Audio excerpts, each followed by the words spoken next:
ಬೋಧಿಸತ್ವ ಪರಮ ಪೂಜ್ಯ ಡಾಕ್ಟರ್ ಬಾಬಾ ಸಾಹೇಬ್ ಅಂಬೇಡ್ಕರ್ನ ಸ್ಮರಣೆ ಮಾಡಿ 2 ದಿನಗಳ ಕಾಲ ಸಾಂಸ್ಕೃತಿಕ ನಗರಿಯಲ್ಲಿ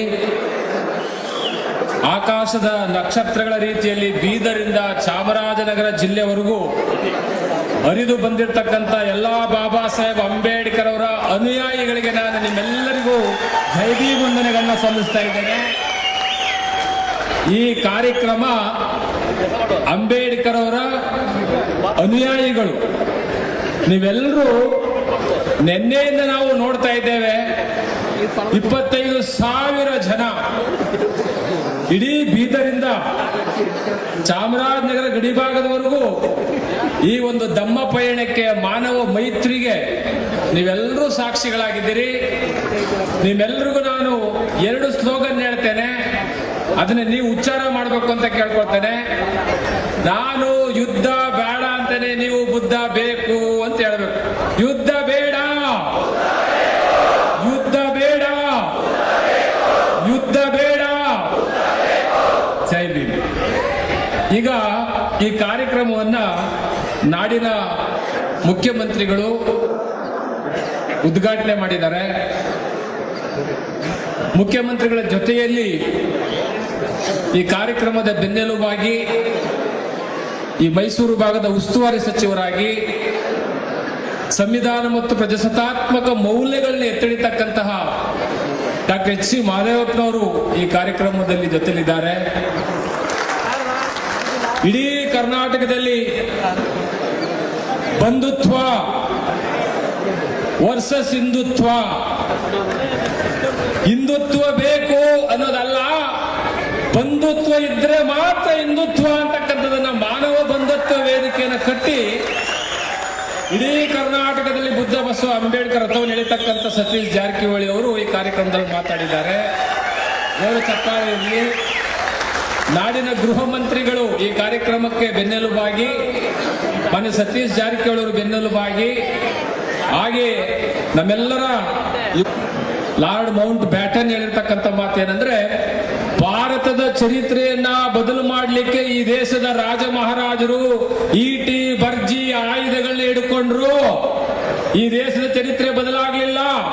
ಈ ದೇಶದ ಚರಿತ್ರೆಯನ್ನು ಬದಲು ಮಾಡಲಿಕ್ಕೆ ಕೇವಲ ಪೆನ್ನಿನ ಮುಖಾಂತರವಾಗಿ ಭಾರತದ ಚರಿತ್ರೆಯನ್ನು ಬದಲು ಮಾಡಿದ ಮಹಾನಾಯಕ ಡಾಕ್ಟರ್ ಬಾಬಾ ಸಾಹೇಬ್ ಅಂಬೇಡ್ಕರ್ ಅಂತಕ್ಕಂಥ ಮಾತನ್ನ ಲಾರ್ಡ್ ಮೌಂಟ್ ಬ್ಯಾಟನ್ ಬರೆದು ಹೋಗ್ತಾರೆ.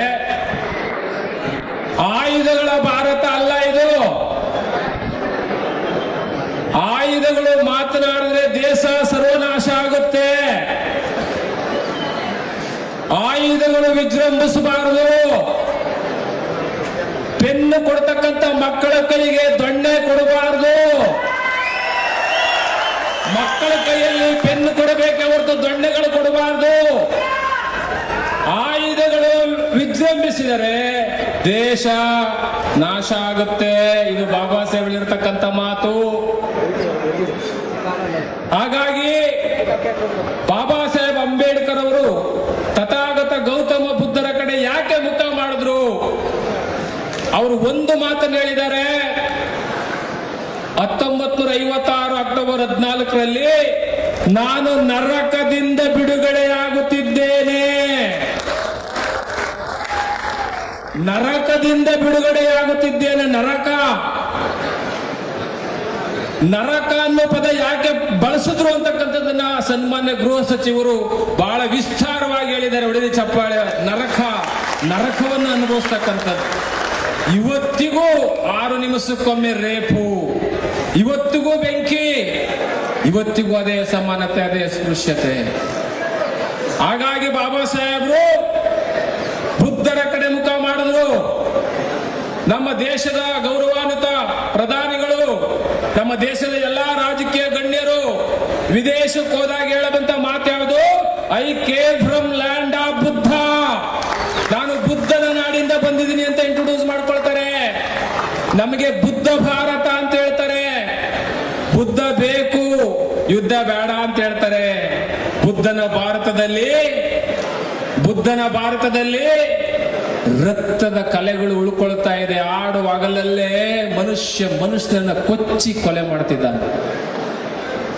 ಯಾವ ಧರ್ಮ ರಕ್ತವನ್ನು ಬಯಸೋದಿಲ್ಲ. ರಕ್ತವನ್ನು ಬಯಸೋದು ಧರ್ಮನೇ ಅಲ್ಲ.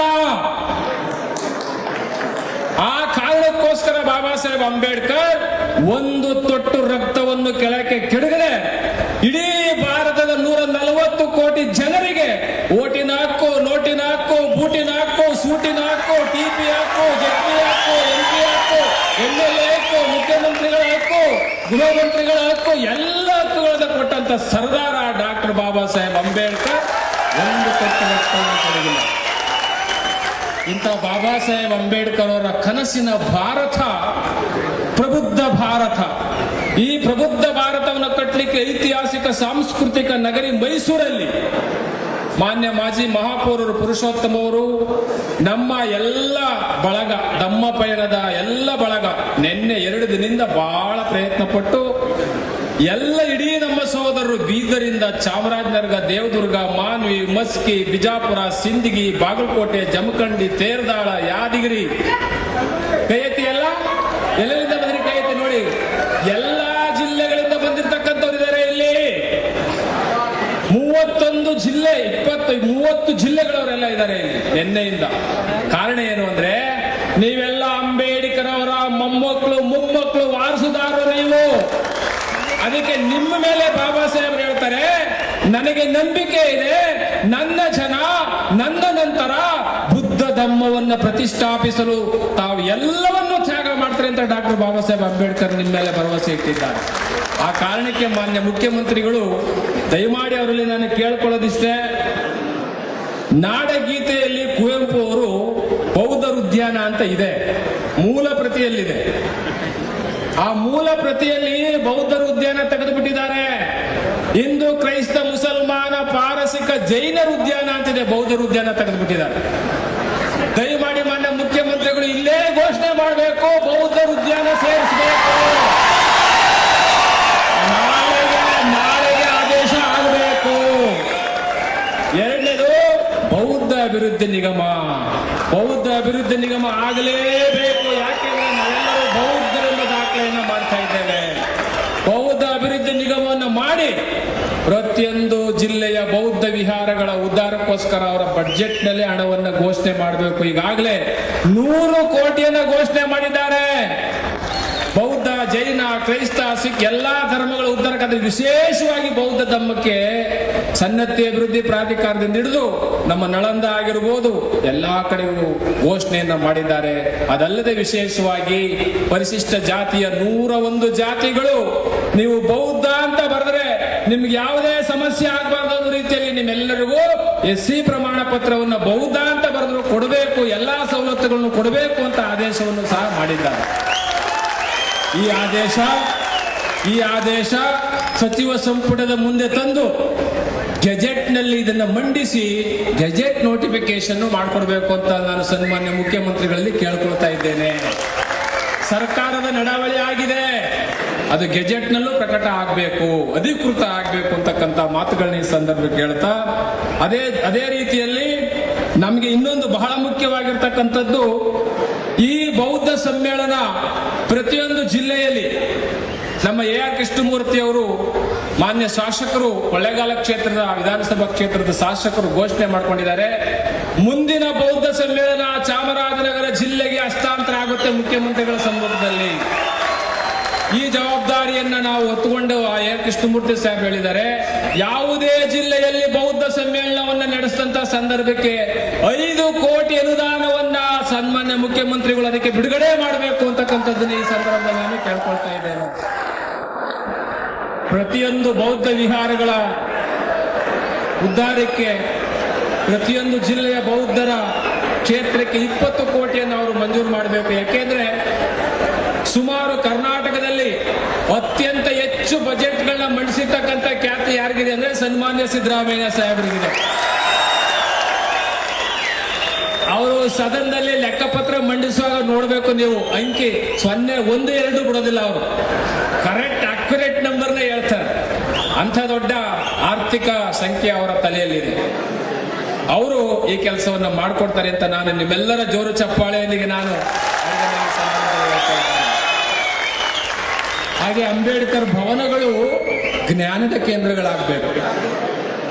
ಅಂಬೇಡ್ಕರ್ ಭವನಗಳು ಇಡೀ 30 ಜಿಲ್ಲೆಯ ಬಾಬಾ ಸಾಹೇಬ್ ಅಂಬೇಡ್ಕರ್ ಭವನಗಳು ಜ್ಞಾನದ ಕೇಂದ್ರಗಳಾಗಬೇಕು, ಕೌಶಲ್ಯ ಅಭಿವೃದ್ಧಿ ಕೇಂದ್ರಗಳಾಗಬೇಕು ಅಂತಕ್ಕಂಥದ್ದಕ್ಕೆ ತಾವು ಸುತ್ತೋಲೆಯನ್ನು ಹೊರಡಿಸಿ ಅವೆಲ್ಲವನ್ನೂ ಸಹ ಜ್ಞಾನದ ಕೇಂದ್ರಗಳಾಗಿ ಮಾರ್ಪಡಿಸಿಕೊಡ್ಬೇಕು ಅಂತ ನಿಮ್ಮೆಲ್ಲರ ಜೋರು ಚಪ್ಪಾಳೆಯರಿಗೆ ನಾನು ಅವರಿಗೆ ಭಿನ್ನವನ್ನು ಮಾಡ್ತಾ ಇದ್ದೇನೆ.